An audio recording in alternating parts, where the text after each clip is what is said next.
The morning sun carved sharp shadows across the marble steps of the Capitol building, its golden light catching the dust motes that danced like ancestral spirits in the heavy Washington air.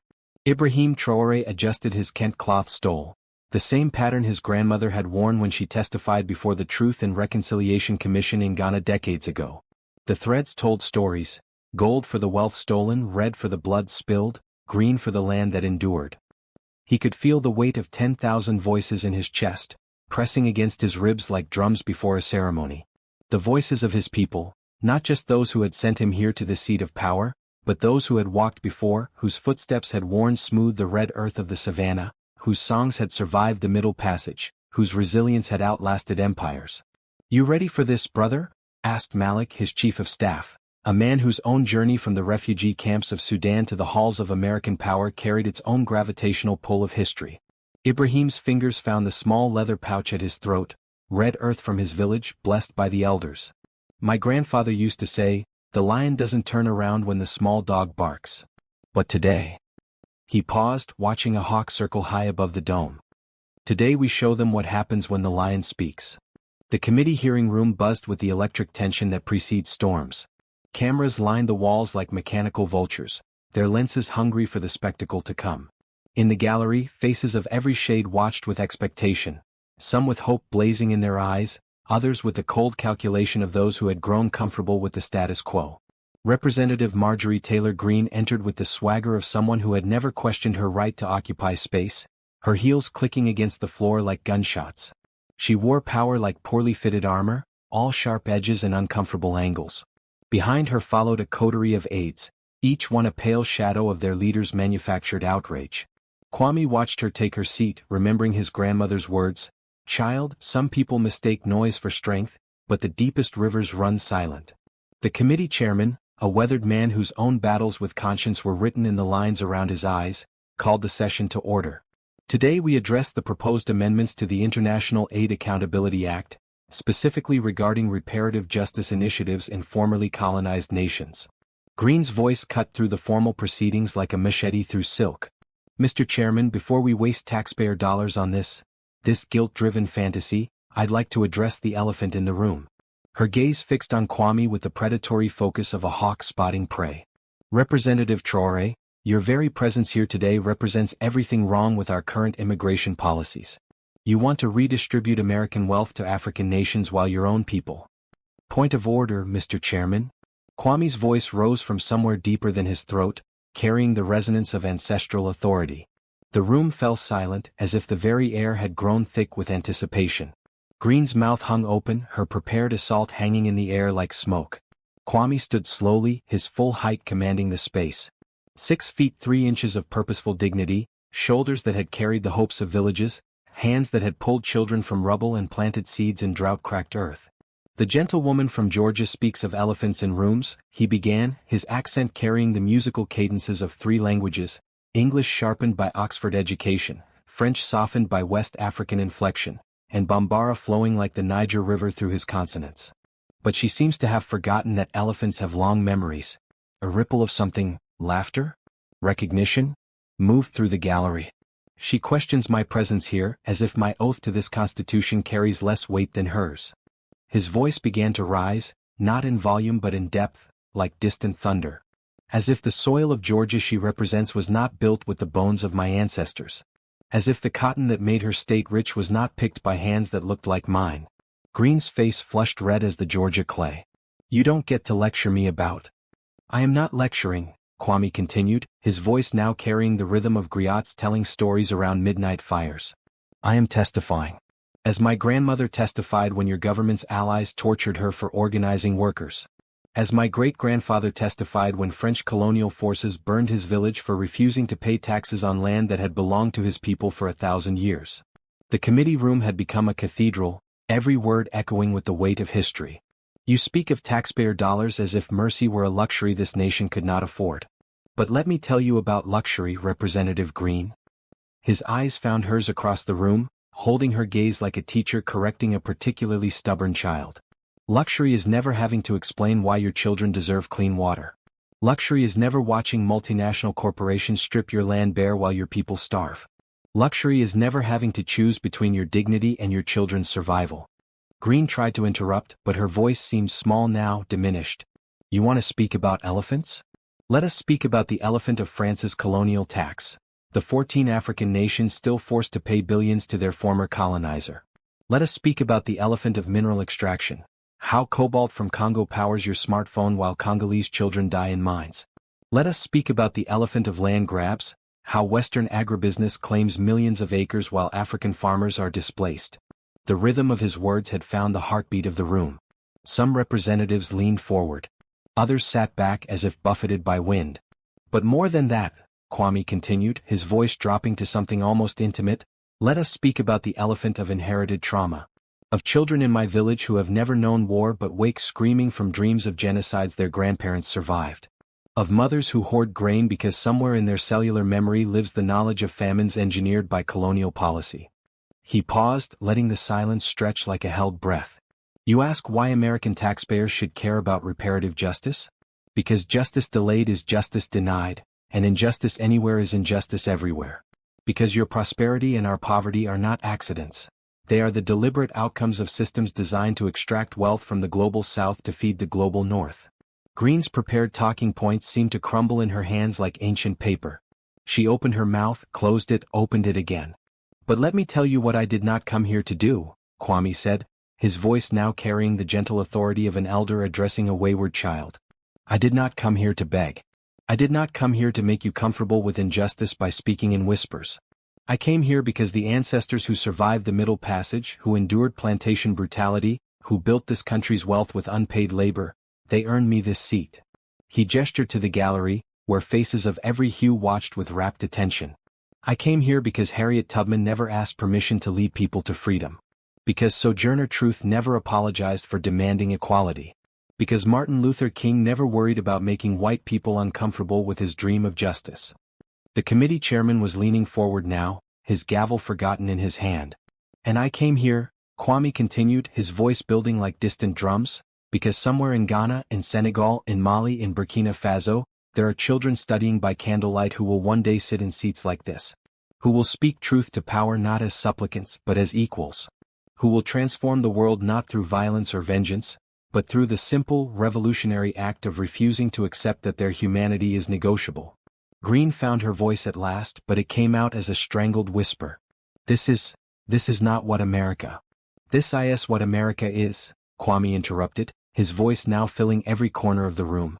America is the enslaved African who taught himself to read by candlelight. America is the immigrant who crossed oceans carrying nothing but hope and determination. America is the indigenous elder who holds sacred the land we all call home. America is the Latina mother who works 3 jobs to send her children to college. America is every voice that refuses to be silenced, every dream that refuses to be deferred, every spirit that refuses to be broken. He walked around the witness table now, moving with the fluid grace of someone equally comfortable in the halls of power and the dust of village squares. You want to make America great? Then let us be great in our compassion. Great in our commitment to justice. Great in our willingness to confront the hard truths of our history and transform them into the building blocks of a more perfect union. The room was electric now, charged with something that felt almost spiritual. The gentlewoman from Georgia suggests that addressing historical injustices is somehow un-American. But I would submit that the most American thing we can do is to perfect our union by expanding the circle of who counts as we the people. He returned to his position behind the witness table, his hands resting on the polished wood like a preacher at a pulpit. My grandmother used to tell me a story about a mighty tree. The tree was so tall it touched the clouds, so wide its shade could shelter whole villages. But one day the tree began to worry about its roots. Were they African enough? Were they worthy of the magnificent trunk they supported? Were they legitimate members of the forest? A chuckle rippled through the gallery at the absurdity. The other trees whispered, "Foolish tree, don't you know? Your roots don't make you foreign to this soil, your roots are this soil. They have fed this earth, strengthened this earth, become one with this earth. Without your roots, this entire forest would be weaker." His eyes found Greene's again, but now they held compassion rather than confrontation. Representative Greene, I am not here despite being African. I am here because I am African. Because my roots run deep in this American soil, watered by the blood and tears and dreams of my ancestors. Because my people's contributions to this nation cannot be erased by the convenient fiction that we are somehow foreign to the democracy we helped build. The silence that followed was profound, pregnant with possibility. The International Aid Accountability Act is not about guilt, Kwame continued, his voice now gentle but unwavering. It is about acknowledging that in our interconnected world, prosperity built on others' poverty is ultimately unsustainable. It is about recognizing that true security comes not from walls and weapons, but from justice and equity. He pulled out a photograph, his village school, children sitting on wooden benches under a baobab tree, their eyes bright with intelligence and hope. These children will grow up in a world shaped by the decisions we make in this room today. They will inherit either the bitter legacy of continued exploitation, or the healing promise of reparative justice. The choice is ours. Greene's earlier bluster had evaporated completely. She sat small in her chair, perhaps for the first time truly seeing the human cost of the ideology she championed. I have traveled from villages without electricity to halls of power lit by crystal chandeliers. I have spoken with farmers whose great-grandfathers were forced to grow cotton for European markets instead of food for their families. I have held children whose potential is limited not by their intelligence or ambition, but by the artificial scarcity created by systems of extraction and exploitation. His voice carried the weight of witness testimony now, each word a sacred offering. But I have also seen the extraordinary resilience of the human spirit. I have seen communities create schools from salvaged materials. I have seen grandmothers walk miles to vote in their first democratic elections. I have seen young people organize across tribal and national boundaries to address climate change, corruption, and conflict. The committee room had become a listening space, every ear attuned to the rhythm of truth-telling. The Africa I represent is not the Africa of charity commercials, passive victims waiting for rescue. The Africa I represent is dynamic, creative, determined. We are not asking for handouts. We are demanding partnership. We are not begging for crumbs. We are claiming our seat at the table our ancestors helped build. He paused, reaching into his jacket pocket and pulling out a small, carved wooden figure, a Sankofa bird looking backward while moving forward. This is Sankofa, he said, holding it up for all to see. In my tradition it means, go back and get it. We must understand our past to build our future. America cannot move forward without honestly confronting its history. The world cannot heal without addressing the wounds of colonialism. Greene cleared her throat, her voice uncertain. Representative Traoré. My constituents are struggling too. They don't understand why. Because they have been taught to see our liberation as their oppression, Kwame replied, not unkindly. They have been told that the pie is only so big, that justice for us means injustice for them. But that is the lie that keeps us all trapped. He walked closer to where she sat, his movement deliberate but non-threatening. Your constituents in rural Georgia have more in common with farmers in rural Ghana than either group has with the multinational corporations that exploit them both. Both struggle with healthcare costs while pharmaceutical companies post record profits. Both watch their young people leave for cities because local economies have been hollowed out. Both see their environments poisoned by industries that privatize profits while socializing costs. A new understanding seemed to dawn in Greene's eyes. The reparative justice we seek is not about punishment, it is about transformation. When African nations have the resources to develop sustainable economies, American workers won't have to compete with sweatshop labor.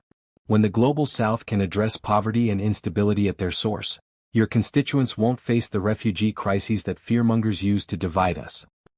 He returned to his seat, but his presence still commanded the room. You spoke of elephants, Representative Greene. Let me tell you about the elephant in every room in America. The belief that we must choose between justice and prosperity, between equality and security, between addressing historical wrongs and building a better future. His voice rose again, finding that deeper register that seemed to vibrate in listeners' chests. But what if justice and prosperity were partners? What if equality and security were allies? What if addressing historical wrongs was the key to building a better future? The gallery was completely still now, hundreds of people holding their collective breath. What if the reparative justice we seek today could heal wounds that have festered for centuries? What if partnerships based on equity rather than exploitation could create prosperity for all rather than wealth for few?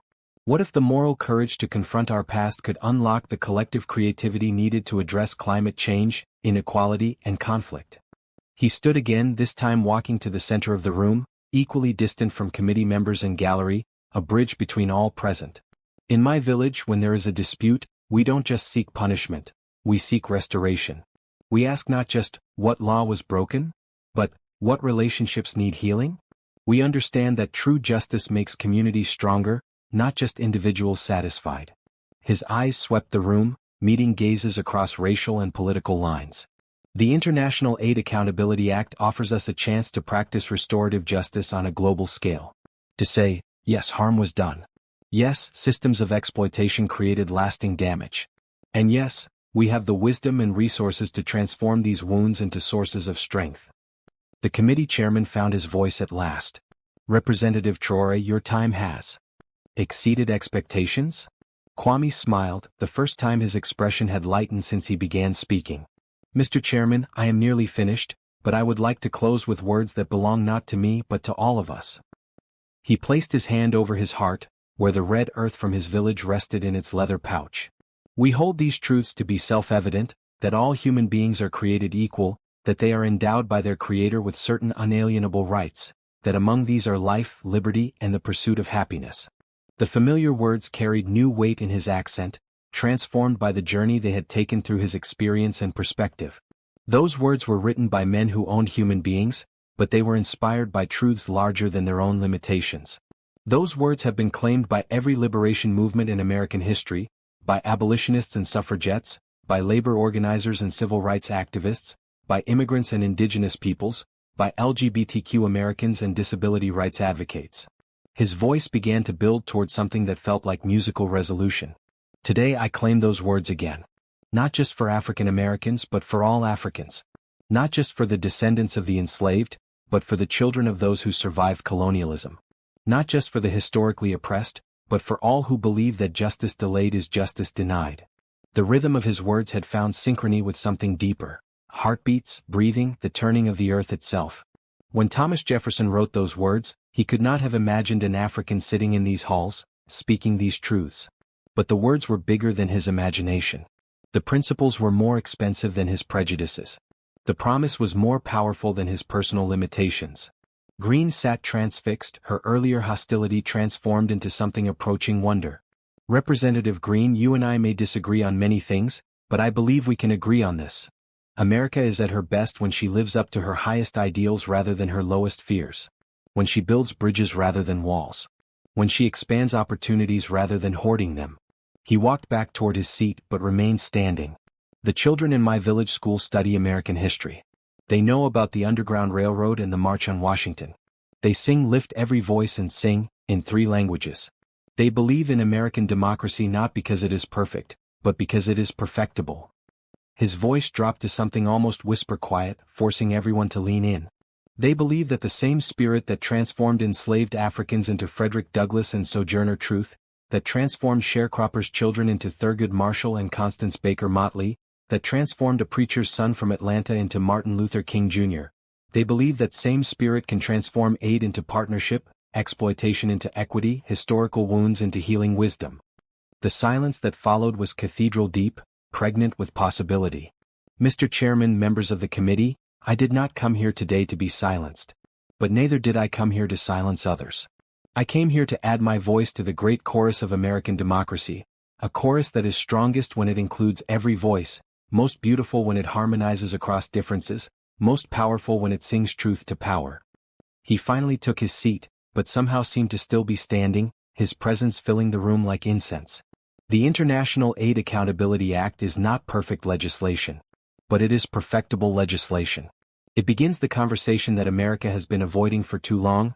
How do we reckon with the history that shaped our present so we can build the future our children deserve? Greene raised her hand tentatively, like a student seeking permission to speak. Representative Traoré, I think I need to reconsider some of my positions. Would you be willing to meet with me? To help me understand? The transformation was visible, audible, a hardened ideology cracking open to reveal the curious, concerned human being beneath. Kwame smiled, and for the first time since he'd begun speaking, his expression was purely personal rather than political.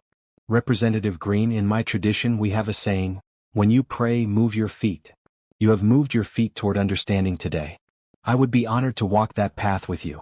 The committee chairman's gavel came down like punctuation at the end of a profound sentence. This concludes today's hearing on the International Aid Accountability Act. The committee will recess for 1 hour. But no one moved. The room remained suspended in the afterglow of transformation, as if everyone present understood they had witnessed something rare and precious. The moment when hearts change, when minds expand, when the impossible becomes inevitable. Kwame gathered his papers slowly, accepting congratulations and handshakes from colleagues who had never quite seen him before today. But his eyes kept returning to Greene, who sat quietly in her chair, staring at her hands as if seeing them for the first time. Malik appeared at his elbow. "Brother, that was something else." "Not me," Kwame replied quietly. "The ancestors. They've been waiting a long time to speak in these halls." As the room slowly emptied, Greene approached, her earlier swagger replaced by something approaching humility. "Representative Traoré, I owe you an apology. I came here today intending to, well, you know what I intended. You came here today to represent your constituents as you understood their interests," Kwame replied gently. "That's your job. But perhaps we can find ways to serve all our constituents better, yours and mine." She nodded, tears threatening at the corners of her eyes. "My grandmother. She used to work in the cotton mills. 12-hour days, barely enough to survive. I never thought about where that cotton came from. About who picked it. Now you know," Kwame said simply. "The question is, what will you do with that knowledge?" As they walked together toward the exit, an unlikely pair united by the simple recognition of their shared humanity, the afternoon sun slanted through the tall windows, casting their shadows long across the marble floor, shadows that stretched back toward a painful past and forward toward a more hopeful future. Outside, the hawk still circled high above the Capitol dome, riding thermals that carried it higher and higher, until it was just a speck against the infinite blue of possibility. The ancestors watched. The children waited.